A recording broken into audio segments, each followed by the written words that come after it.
여러분, 만약에 시장에서 1등하는 회사의 주식을 반값에 살 기회가 생긴다면 어떠실 것 같으세요? 좀 솔깃하지 않나요? 오늘 우리가 파헤쳐볼 기업, 바로 인터엠이 그런 경우인데요.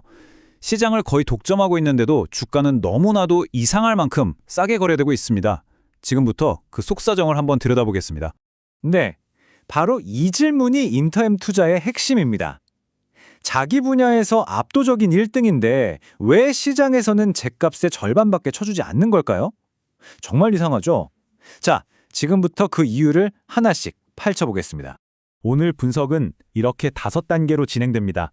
먼저 회사가 얼마나 대단한지, 그런데 왜 주가는 이런지, 그 아이러니부터 시작해서요. 성장 기회와 리스크를 살펴보고 구체적인 매매 전략과 최종 결론까지 내려보겠습니다. 자, 첫 번째 파트입니다.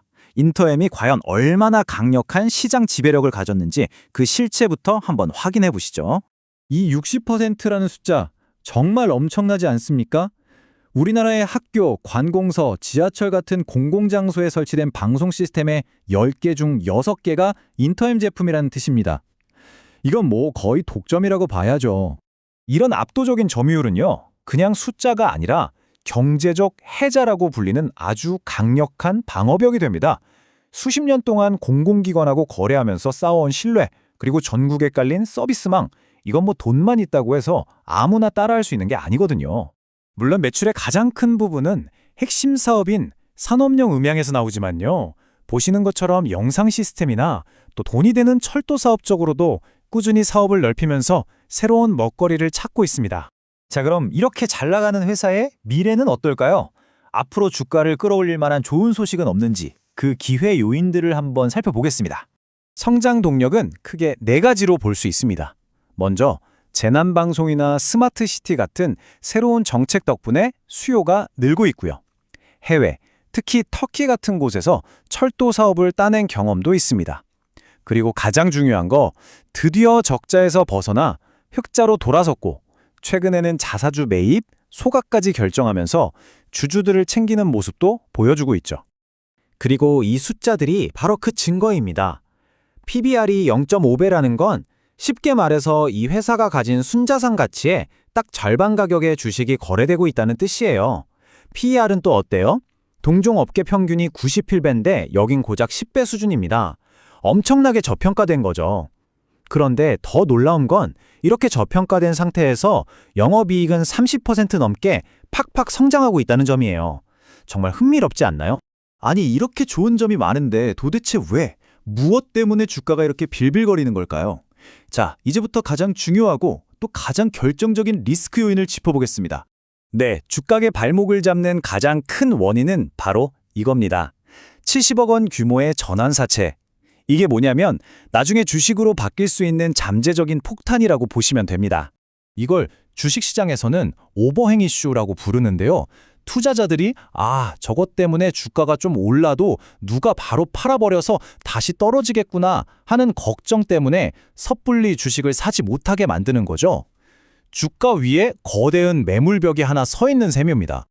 네, 구체적으로 보면 바로 이 두 건 합쳐서 70억 원 규모의 전환사채가 문제의 핵심입니다. 여기 표를 보시면 전환될 수 있는 가격이 1,029원, 1,170원, 지금 주가랑 정말 얼마 차이가 안 나죠? 이게 무슨 뜻이냐면요. 주가가 조금만 올라도 곧바로 주식으로 전환돼서 시장에 쏟아져 나올 수 있는, 그러니까 이건 그냥 막연한 걱정거리가 아니라 아주 현실적인 코앞에 닥친 부담이라는 겁니다. 자, 상황이 이렇습니다. 회사는 좋은데 주가 위에 큰 짐이 하나 있어요. 그럼 우리는 이런 상황에서 어떻게 투자해야 할까요? 지금부터 2가지 구체적인 매매 전략을 한번 짜보겠습니다. 방법은 2가지입니다. 하나는 이 오버행이라는 저항선을 염두에 두고 짧게 박스권 안에서 사고 파는 단기 트레이딩 전략이고요.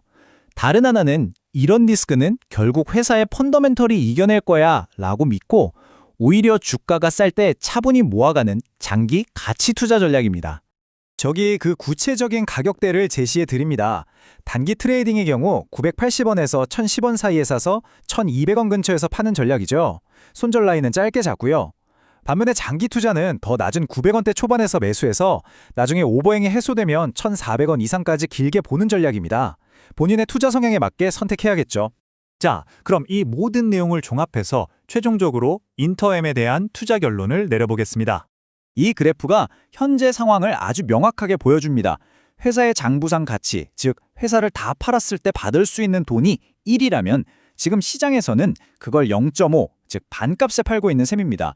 그만큼 싸다는 거고 거꾸로 말하면 주가라 더 떨어지기 힘든 안전 마진이 있다는 뜻도 됩니다. 정리해볼까요? 강점은 명확합니다. 압도적인 시장 지배력, 흑자 전환 성공, 그리고 말도 안 되는 저평가 상태. 반면에 약점은 역시 70억 원짜리 오버행 리스크죠. 거래량이 적다는 점도 좀 아쉽고요. 결국 이 장점과 단점 사이에서 저울질을 해야 하는 겁니다. 그래서 결론적으로 인터엠은 반짝이는 성장주를 기대하고 투자할 종목은 아닙니다.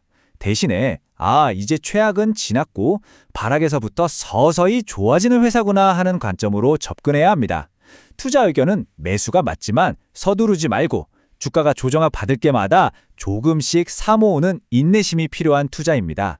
마지막으로 이 질문을 던져봅니다. 한 회사가 가진 진짜 실력, 그 펀더멘털의 힘이 과연 주식시장의 공급 물량이라는 기술적인 압박을 결국에는 이겨낼 수 있을까요? 인터렘의 주가가 앞으로 이 질문에 대한 답을 우리에게 보여줄 겁니다. 투자자라면 바로 그 과정을 흥미롭게 지켜봐야겠죠.